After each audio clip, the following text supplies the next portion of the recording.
우리는 살아가면서 많은 불신앙에 사로잡혀 있습니다. 우리가 알든지 또 의식하지 못하든지 그냥 하는 말인데 원망을 많이 하죠. 그러니까 핑계를 대고 남 탓을 많이 하는 그런 체질 속에 있는 겁니다. 또한 나는 배려한다고 하는데 이것이 간섭이 되기도 하죠. 일을 하는데 일을 성공시키고 실패하고를 떠나서 시험에 들어버리고 이 환경이 이 나의 삶을 좌우하는 거죠. 내가 주도적으로 살아가기보다는 처해진 대로 그렇게 핑계대고 불신앙하면서 살 때가 많습니다. 결국 내 상황이 내 상태가 되어버리는 거예요. 내가 가난하게 태어났으면 가난한 상태가 되어버리는 겁니다. 내가 가난한 환경에서, 가난한 상황에서, 가난한 여건에서 힘을 가지고 있다면 넘어서게 되는 거죠. 그러니까 어떠한 문제와 사건이 왔을 때 내가 힘이 있으면 그 문제는 디딤돌이 되지만, 그렇지 않다면, 불신앙 가운데 빠져 있다면 걸림돌이 되죠. 거의 대부분 이러한 결과를 가져오게 됩니다. 그래서 이번 주는 전환점이에요. 선교에 대한 부분도 이 단어로 했죠. 굴러서 바꾼다, 이런 뜻입니다. 정말 우리 이렇게 갱신하고 이렇게 바꿔야 되죠. 지금까지 내가 쌓아왔던 모든 부분들 어쩌면 처음부터 반대 방향으로 가야 될지도 모르는 그런 시간표에 지금 와 있습니다. 뭘 전환시켜야 되겠습니까? 이번 주에 이걸 찾아내야 되는 거죠. 이를 두고 좀 뇌과학적으로 본다면 우리의 뇌는 안정을 요구하고 좋아하고 그냥 무던하게 편안하게 지금처럼 가는 것을 원해요. 만약에 어떤 새로운 변화나 시도가 될 때 우리 뇌 자체에서 이 코르티솔이라는 호르몬을 분비합니다. 급격히 분비한대요. 그래서 이게 나를 굉장히 두렵게 만들고 불안하게 하고 스트레스 받게 하는 거죠. 뇌과학적으로 이렇다는 겁니다. 예를 들어서 열심히 놀던 친구는 갑자기 공부하게 되면, 그런 상황이 오면 바로 이제 싫은 거죠. 반대로 최선을 다해서 일하던 사람이 갑자기 시간이 많아지고 놀아라 이렇게 해도 불안하고 두렵고 스트레스를 받는 겁니다. 우리 뇌 구조가 그렇다는 거예요. 근데 여기에 좀 의식적인 선택, 반복적인 결단, 계속해서 뇌에 이런 자극을 주게 되면 우리 뇌가 그렇게 변한다는 거예요. 이 뇌 과소성이라고 합니다. 어떠한 대상이나 물체에 힘을 가했을 때 그 힘이 사라지고 난 뒤에도 그 형태가 그대로 이렇게 예를 들어 이렇게 찰흙 같은 거 이렇게 탁 치면은 찌그러지잖아요. 그럼 안 쳐도 그 찌그러진 상태로 있지 않습니까? 그걸 가소성이라는데, 이게 흑빚을 숫자거든요. 우리 뇌가 계속해서 반복적이고 의식적인 선택과 결단으로 자극을 주게 되면 유연성이 있어서 그렇게 바뀐다는 거예요. 전환이 된다는 거죠. 그렇다면 이번 주에 정말 이 나의 불신앙, 정말 전도와 선교와 세계복음을 놓고 내가 전환되어야 될 것이 무엇인가를 놓고 한번 살펴보겠습니다. 의식과 잠재의식과 우리의 무의식이 있죠. 우리에게 의식이라 함은 지금 또 생각하는 거죠. 이 의식은 이런 전환점이 다가올 때 두려워하고 불안하고 스트레스를 받습니다. 두려워하고 불안하고 스트레스를 받아요. 그래서 이 작은 결단을 해야 됩니다. 이게 지금 잘못됐구나, 내가 인식을 해야 된다는 거예요. 내가 지금 바꿔야 되는구나, 전환을 시켜야 되는구나에 대한 부분들이 작은 결단으로 내게 다가와야 되죠. 근데 불안하다는 거예요. 스트레스 받는다는 겁니다. 이때 이사야서 41장 10절에 하나님이 나와 함께 한다. 이 말씀을 이렇게 붙잡는 거죠. 큰 변화와 이 전환점 앞에서. 그리고 우리의 잠재의식, 이 의식된 생각과 이런 부분들이 이게 축적된, 쌓인다는 거죠. 과거의 경험, 이게 쌓여가지고 나의 신념이 되기도 하죠. 그래서 이거를 전환시키기 위해서는 사실은 이 결단보다도 더 힘들겠죠. 더 깊이 들어갔으니까. 그러니까 부정적인 신념이 들어가 있다.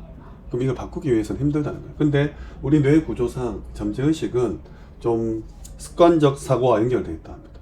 그래서 반복하는 거예요. 반복. 하나님의 말씀을 붙잡고 나의 이 삶을 전환시키기 위해서 습관적 사고로 이어질 수 있도록 의식을 하고 계속 반복하는 거예요.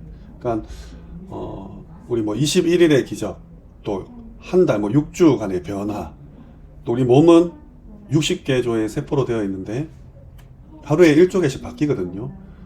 그리고 그 바뀌면서 불량품들, 암세포가 3,500에서 5,000개씩 나온다고 제가 알고 있는데, 결국 2달이 되면 우리 몸에 있는 모든 세포, 이 피부 세포까지 해서 완전 재생이 되는 거죠. 새롭게 태어난다는 거예요. 그러니까 여기에 맞춰서 내가 습관을 들이면, 반복을 하게 되면 새로운 나로 거듭난다. 이게 이제 세상에 많은 논리고 뇌 구조상 또 우리 신체 구조상 이게 받아들여지고 증거가 일어나가지고 이게 책도 나오고 그렇게 효과를 본 사람들이 막 자기 이야기도 하지 않습니까? 우리는 시편 1편 2절에서 3절 주의 하나 묵상하라 반복하는 겁니다. 이게 내 무의식에 들어갈 때까지 이게 뭔가 잘못됐구나 혹은 이게 맞구나 인식을 하고 무한 반복하는 거예요. 예배 속에서 훈련 속에서 말씀 속에서 이렇게 하는 겁니다. 그리고 우리 무의식은 뭐냐? 우리가 사실 이제 인식하지 못하는 분야죠. 본능이라고 할 수 있습니다. 여기에는 뭐 굉장한 상처가 들어가 있을 수도 있고 어떤 세계관 그리고 좀 굳어진 신념, 믿음 체계죠. 그래서 이제 이까지 가면 좀 힘들잖아요. 무의식 속에. 왜냐면 내가 알아채지도 못하는 또 다른 나의 뭔가가 있기 때문에. 그래서 이 부분은 상처가 사실은 많이 들어있죠. 그래서 기도를 통해서 성령의 역사를 통해서 사실은 가능한 영역입니다. 아주 어린 시절 이렇게 충격받았던 일들이 내 무의식에 사로잡고 있다는 거예요. 내가 어떤 전환점을 맞이하는 데 있어서 계속해서 이렇게 거리끼게 만드는 거죠. 반대되게 하는 거죠. 사람으로서 최선을 다하고 하나님의 뜻을 구하는 그렇게 좀 해석할 수도 있을 것 같습니다. 그래서 고린도전서 15장 10절에 바울의 고백이죠. 나의 나된 것은 하나님의 은혜다.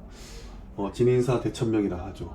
정말 내가 할 수 있는 정말 내가 깨닫고 정말 내가 갱신해야 되겠구나 내가 전환되어져야 되겠구나를 뇌과학적으로 의식하고 반복하고 하나님의 역사를 기다리는 거죠. 근데 이까지는 믿지 않는 자들도 다 하는 영역입니다. 그래서 뭐 여러 가지 책들과 자료들이 나와 있지 않습니까? 명상을 실제로 해서 증거를 가지고 오기도 하죠. 근데 우리에게는 영혼이 있잖아요. 이 영혼은 본질, 근본이 되는 부분이죠. 그래서 이거는 그리스도 아니면 안 됩니다. 그래서 우리의 영혼은 그리스도를 만남으로 사실은 인생의 일생일대의 최고의 전환점을 맞이했죠. 우리 신분이 완전히 하나님 떠난 신분에서 하나님 자녀로 바뀌었지 않습니까? 어마어마한 축복이죠, 사실. 이 영혼이 무의식에 영향을 주고 잠재의식에 영향을 주고 의식에 영향을 줘서 내가 선택과 판단을 한다 했을 때 내 영혼이 잘 되어 있다면 요한 3서 1장 2절이죠.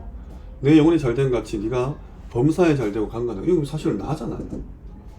나 존재지 않습니까? 내 영혼이.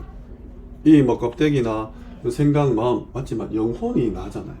이 영혼이 구원받았냐 아니냐에 따라서 우리 심판 이후에 주님 재림 다음에 나의 영원한 처소가 결정되는 거지 않습니까?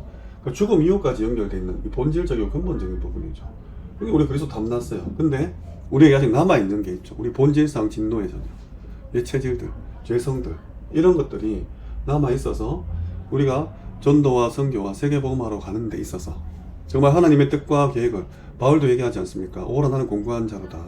나는 정말 하나님의 뜻을 마음으로는 원하는데 내 육신은 자꾸 죄성을 따라간다. 누가 나를 여기서 건져낼 것이냐? 찬송하리로다.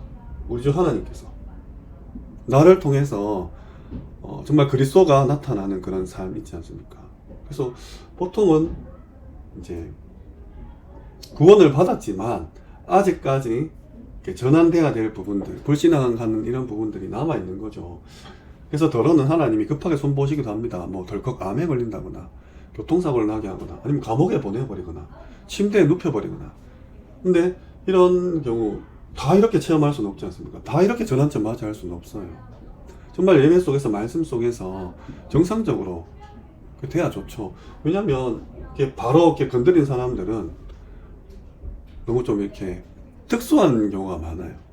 예를 들어 범죄 가운데, 마약 가운데 귀신 들려서 이렇게 그리스도를 체험하게 되고 여기에 답이 나버려 보면 그쪽으로 막 가버리는 거죠. 뭐 틀린 건 아닙니다. 근데 그렇지 않은 사람이 훨씬 더 많기 때문에 일반화되기가 쉽지 않죠. 그러니까 평범하기 쉽지 않아요. 평범한 사람들이 훨씬 많은데 특수하다는 거죠. 특별하다는 거죠. 그래서 저는 우리 후대들이 다 병원 가고 감옥 가고 암 걸리고 그렇게 그리스도 체험해가지고 인생의 전환점, 그러니까 제2의 전환점이죠. 구원받고 난 다음에 우리가 주의 일을 하는 데 있어서 다듬어져야 되는 그런 부분에 있어서 꼭 그렇게 안 했으면 좋겠어요. 예배 가운데, 말씀 가운데 내가 바뀌어야 되겠구나 해서 이렇게 이렇게 정상 비정상 따지기는 우리 인간의 관점이지만 하나님이 하시면 그냥 하나님 뜻대로 하시겠지만 정말 우리 아이들이 구원 받았어요. 근데 가문에 흐르는 뭐 영적 저주, 재앙들 있잖아요. 부모로부터 물려받은 안 좋은 습관들, 체질들 분명히 있거든요.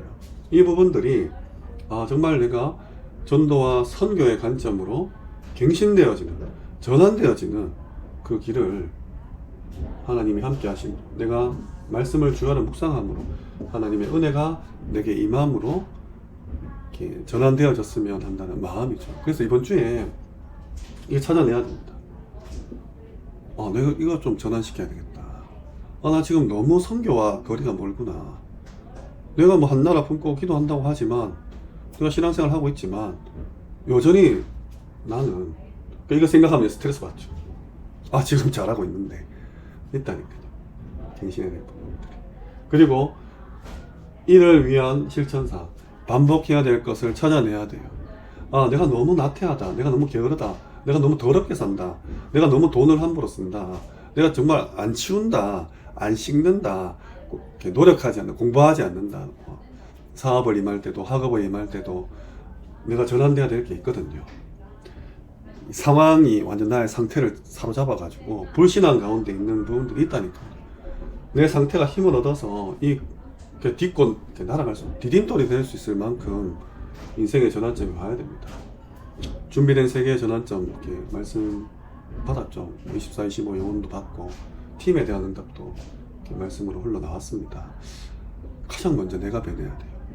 내가 변해서 변해드린 사람과 만나서 팀을 이루고 그 팀이 만나서 결국은 현장을 변화시키고 이 현장이 정말 하나님이 원하시는 하나님 나라가 임하는 그 현장으로, 우리 현장에서도 또 교회에서도 마찬가지죠. 내가 변해서 우리 구역 식구가, 우리 지교회 식구가, 우리 부서가, 우리 교사와 렘넌트가 변화되는 이 축복을 누려야 되죠. 그래서 결론으로 빌립보서 3장 13절에 14절, 과거에 머무르지 마시기 바랍니다. 뭐 그동안 어떻게 해왔든 오늘 바울이 얘기하죠. 오직 한 일, 즉 뒤에 한 일.